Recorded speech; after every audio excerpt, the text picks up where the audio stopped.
Bismillahirrahmanirrahim. Itu dua ayat.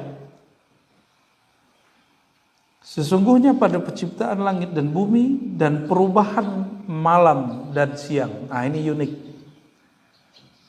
Penciptaan langit dan bumi dan perbedaan siang dan malam. Wakhtilaf. Malam di Australia di sini beda nggak? Ya, Pak Dokter, lama di Kanada itu beda malamnya di sini panjangnya. Musim dingin, musim panas. Beda loh, Pak. Indonesia negara paling santai. Karena siang malamnya rata-rata hampir sama. Benar nggak? Pernah puasa 18 jam, Pak? Ya. Saya dulu nggak tahu pas kita dakwah di KBRI di Eropa sana. Saya kira puasanya sama kayak di sini. Ternyata di sana puasanya 18 jam. Ya kering juga tuh, lemes hari pertama. Tapi kalau hari pertama beres, hari kedua sampai selesai itu aman. Ya. Di situ saya sadar kemudian, oh ini loh makna ayatnya, waqtilafil laili wan nahar, perbedaan siang dan malam. Dulu kita kalau baca ayat ini, yang kita pahamkan cuma setelah siang, malam, setelah malam, siang. Ternyata bukan itu. Yang menciptakan perbedaan masa siang, masa malam. Dan yang kedua, di Quran selalu, dan jarang sekali ya, selalu kalimatnya malam dulu. Karena orang Arab dari dulu, dan ini diambil dari Quran, didahulukan malam baru siang. Jadi orang-orang tua dulu saya masih ingat, misalnya ini tanggal berapa nih? 3 secara Masehi. Tapi kalau ngikutin Hijriah, ini 22 ya. 22. Dihitungnya dari maghrib tadi. Dihitungnya dari maghrib tadi sampai maghrib ntar sore. Gitu. Maka maghrib nanti sudah dihitung 23. Gitu. Maghrib nanti. Waqtilafil laili wan nahar. Ini perbedaannya. Dan ini juga simbol. Apa simbol? Isra Mi'raj malam apa siang? Malam. Karena bagi orang Islam malam itu bukan untuk tidur, justru malam itu kebangkitan rohani. Ya. Malam itu bukan berarti badan kita tidur, ruh kita tidur, tapi rohani kita justru naik. Rohani kita justru naik. Ya. La ayatin liulil albab. Ayat bahasa Arab itu dari ayah. Itu bisa berarti tanda. Kalau saya bertanya, ayyu fulanin shalla, manakah seseorang yang tadi, yang mana? Jadi ayatin itu isyarat. Bisa diartikan isyarat. Ayat itu diartikan isyarat, petunjuk. Petunjuk bagi ulil albab. Uli itu berarti mempunyai, mendapat anugerah. Jadi kenapa kita kalau pertama kali ketemu orang, kita menghindar seperti reptil? Karena pakai otak di sini. Nah, kalau kita sanggup menyapa orang duluan, senyum duluan, berarti kita sudah tembus ke otak bagian kanan atau kiri. Ya. Kalau orang kiri misalnya, nggak tahu, itu untuk urusan bisnis kemana tuh? Kiri apa kanan? Kanan ya. MLM tuh, politisi tuh, ya duduk-duduk, dikirain mau kenalan beneran, ternyata minta mohon doa restu. Ya nggak apa-apa sih, kasih kartu kan, nah, mohon doa restu bang. Kirain kenalan beneran, ya ternyata ada maunya. Kalau MLM juga gitu kan, tapi nggak apa-apa. Berarti dia masih pakai otak yang berkaitan dengan materi. Ternyata di bagian otak kita juga ada otak yang terdalam yang dia berkaitan langsung dengan kolbu. Nah, nama itu nanti yang ngasih pakarnya. Nah, cuma Al-Quran menunjukkan bahwa otak itu ada yang paling inti disebut lub. Jamak dari inti itu albab. Maka inti itu ada banyak. Jadi otak kita bisa menyimpan banyak memori. Tapi coba perhatikan, otak itu hanya mampu menyimpan memori tentang alam, langit, bumi, perbedaan siang dan malam. Otak tidak bertugas untuk mengurusi, mengenal Allah secara langsung. Maka jangan pernah pikirkan Allah dengan otak. Otak itu kalau mau mengenal Allah mesti pakai perantara, perantaranya alam. Ya, jadi kenapa ada orang belajar, katanya belajar makrifat, terus miring. Karena dia pakai otak dia yang seharusnya dipakai untuk membaca alam, dia pakai untuk membaca Tuhan.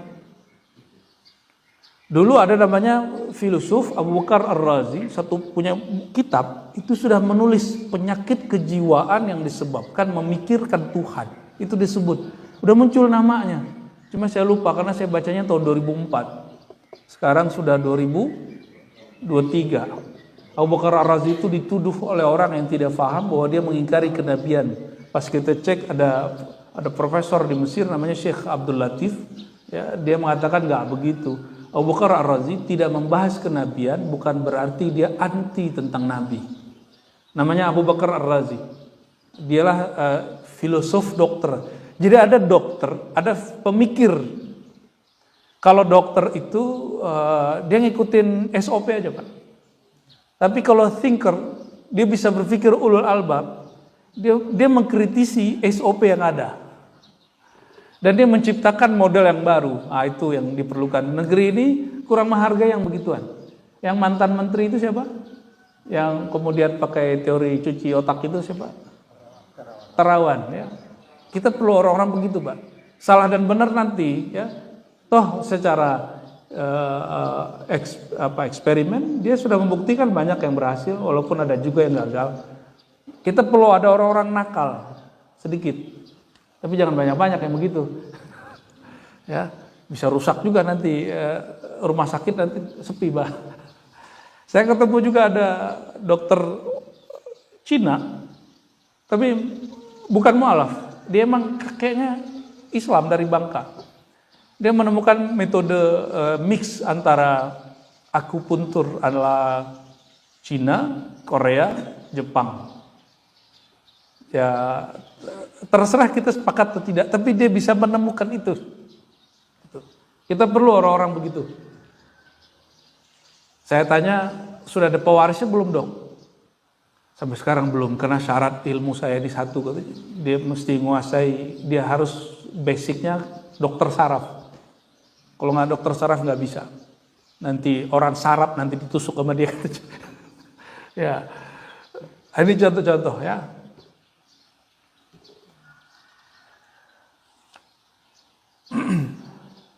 Jadi semoga kita mulai mengkritisi apa yang kita kerjakan.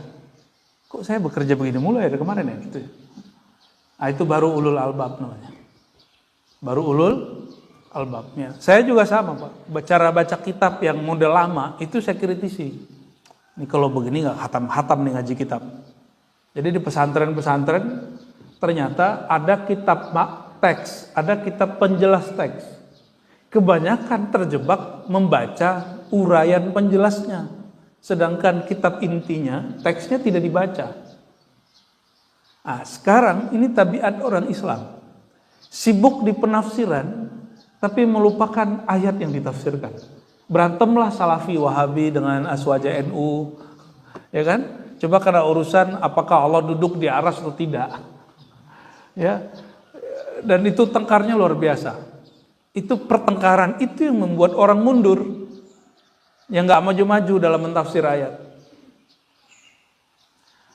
Masih aja debat masalah yasinan bid'ah atau tidak, padahal sudah dijawab oleh para syekh dari zaman dulu. Terserah kita mau mengambil atau tidak, itu urusan kita.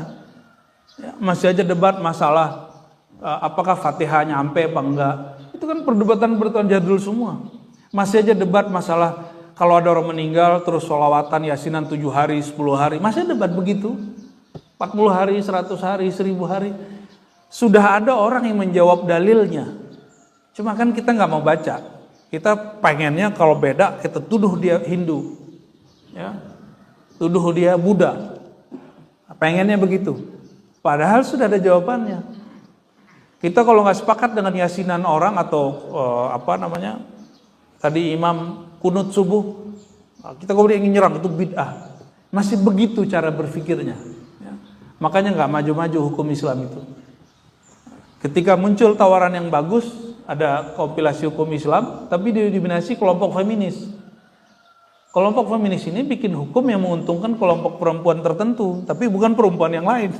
Apalagi laki-laki kayak kita ini, Pak. Ya. Kita dirugikan jadinya.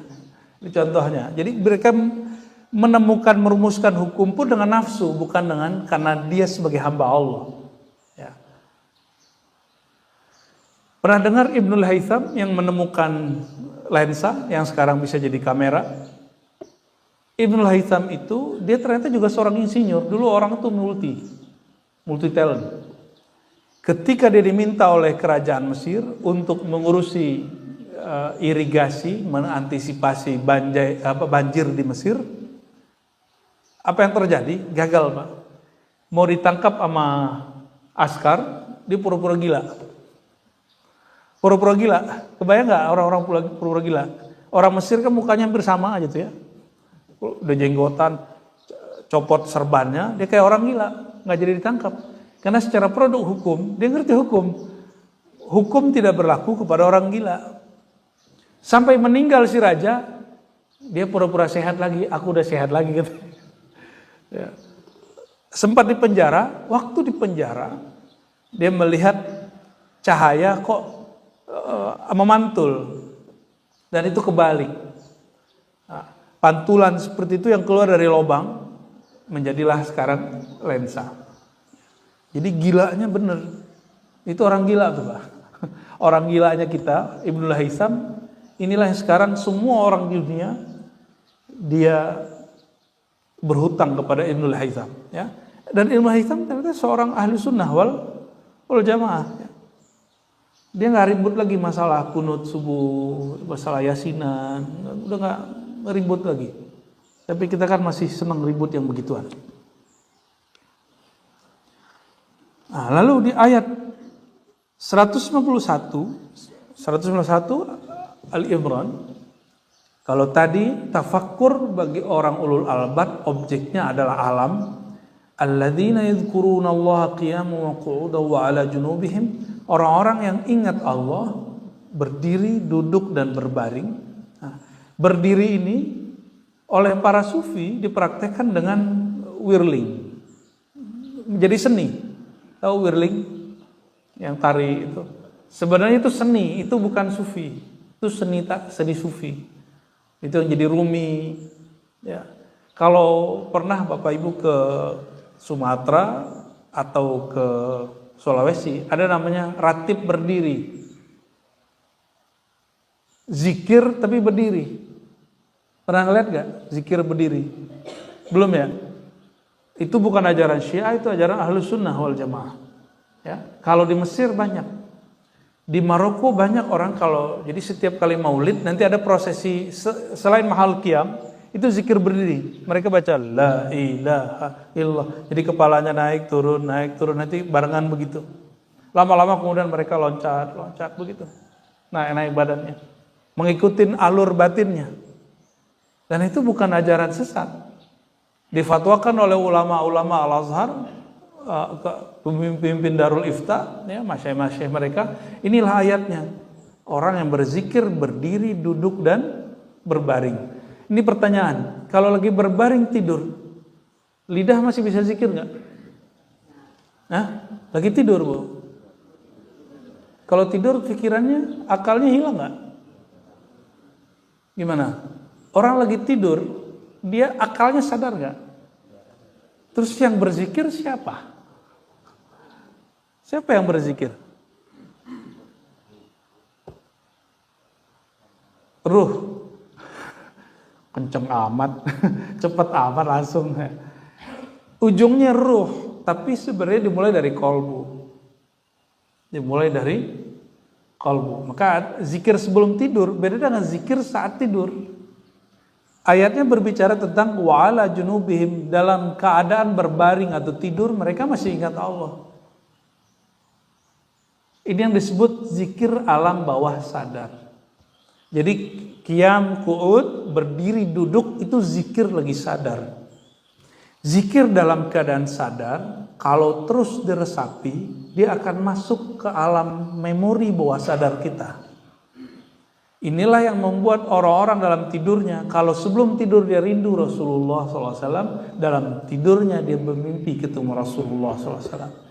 Ya, jangan seperti kisah santri yang datang ke kiainya dan mengatakan, wahai Tuan Syekh, aku ingin ketemu Rasulullah, rindu Rasulullah SAW. Lalu kata sang kiai, oke, berarti malam ini kamu amalkan sholawat, tapi satu syarat, tidak boleh makan. Maka dia nggak makan malam itu. Mulai dari sore sampai besoknya dia nggak makan, dia zikir sholawat, tertidur dalam sholawat. Biasanya orang kalau tertidur dalam sholawat, mimpinya ketemu Rasulullah SAW. Karena orangnya sholawat pasti dijawab baginda 10 kali.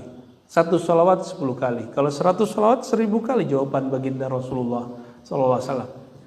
Tapi ini nggak ketemu. Apa yang diceritakan? Bangun-bangun dia cerita, wahai Tuan Syekh, saya mimpi makan nasi kebuli enak. Lalu apa kata Tuan Syekh? Oh, berarti kamu belum rindu Rasulullah SAW. Rindumu kepada Rasulullah masih kalah dengan rindumu kepada nasi kebuli. Gitu, ya.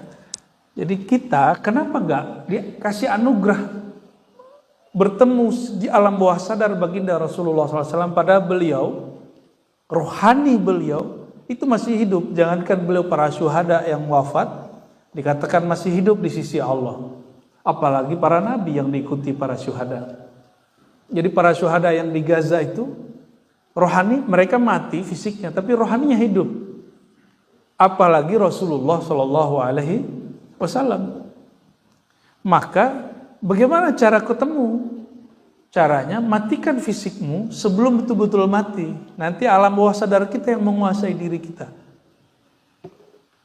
Barulah ketemu Rasulullah SAW yang sekarang hidup di sisi Allah itu, ya. Jadi mungkin nggak mimpi ketemu Rasulullah? Mungkin. Yang lucunya gini, ada seorang senior dalam ilmu zikir, ilmu tarekat ngomongin, nggak percaya kalau saya mimpi ketemu Rasulullah. Ya, ngamuk-ngamuk. Begitu kok diceritain ke orang, saya aja udah tua begini, mursyid lagi nggak pernah mimpi ketemu Rasulullah.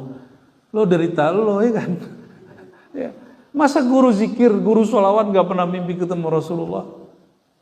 Terus berani ngajarin ma'rifatullah kepada orang. Ya tobat ente, gitu kita ngomongin ke dia. Ya, harusnya dia mengaca. Berarti alam bawah sadar dia belum betul-betul merindukan Rasulullah SAW. Tapi ini kabar gembira, Pak. Kalau orang sudah kenal hakikat baginda Nabi Muhammad SAW, dia tidak mengangan-angankan mimpi. Karena Rasulullah SAW itu selalu hadir walaupun kita nggak mimpi. Ya. Siapa yang kenal hakikat nur Nabi Muhammad SAW, maka tiadalah dia meminta mimpi ketemu Rasulullah SAW. Kenapa? Alam ini itu tercipta dari nur Nabi Muhammad SAW. Nah, kalau kita kemanapun melihat, terlihat jasa Nabi, nanti lama-lama mimpi ketemu Rasulullah SAW. Jadi kalau udah lupa minta mimpi baru dikasih. Udah sibuk dengan orang yang mau dimimpikan itu. Satu kali Al-Habib Ali Al-Jufri, salah satu guru kita ya di Yaman, beliau tinggal di Abu Dhabi lalu ke Mesir ya. Apa kata beliau? Tidak usah repot-repot katanya. Tapi jadikan hari-harimu mengikuti cara hidup Nabi Muhammad SAW. Jika bangun dengan sunnah Nabi. Kalau sunnah Nabi bangun doa, terus ngapain? Berwudu, lalu sholat. Karena orang yang tidur itu terikat oleh 3 ikatan syaitan. Ikatan itu yang membuat kita malas. Bayangkan Bapak Ibu, berapa lama kita bangun dan tidak doa, berarti ikatan itu masih nempel di badan. Maka sholatnya pengen buru-buru. Benar gak? Sholat pengen buru-buru, kalau ayatnya panjang terus mikir, panjang bener gitu. Padahal kalau rohani yang sudah oke, itu senang ayatnya panjang. Nah coba perhatiin, kalau sholat subuh, Ustadz nih ingin memainkan panjang, kan kita menikmati. Berarti belenggu tadi sudah mulai copot. Jadi Ustadz nggak boleh kemudian memendekkan, terus aja hajar terus. Ya. Siapa tahu nanti belenggu-belenggu itu copot, putus. Nah, ini hati-hati nih adik-adik. Nah, dalam hadis dikatakan Nabi SAW bersiwak bangun tidur. Karena orang yang bersiwak itu nggak mesti dengan alat itu. Cuma kami di jamaah zikir kita di Ribat, kita sedang menghidupkan sunnah itu. Pakai siwak beneran Pak. Ya, nggak mesti pakai siwak, cuma ingin mengamalkan hadis aja. Tetap kita pakai apa tuh Pepsodent, Sensoden, macam-macam tuh. Tetap pakai itu. Namun kalau mau sholat nyiwak dulu gitu, dan ternyata siwak itu ada enzim yang luar biasa di dalamnya, bisa menghilangkan asam bau mulut. Dan yang paling hebat, menghilangkan rasa ngantuk dan malas. Itu hebatnya siwak. Jadi wajar kalau di hadis dikatakan siwak itu mardhatun 'inda Rabb. Itu membuat Allah ridho kepadamu karena engkau sholat tidak malas. Allah itu malas mandang sholat seseorang karena dia sholatnya malas. Tadi subuh sholatnya berat gak? Allah juga berat memandang kita.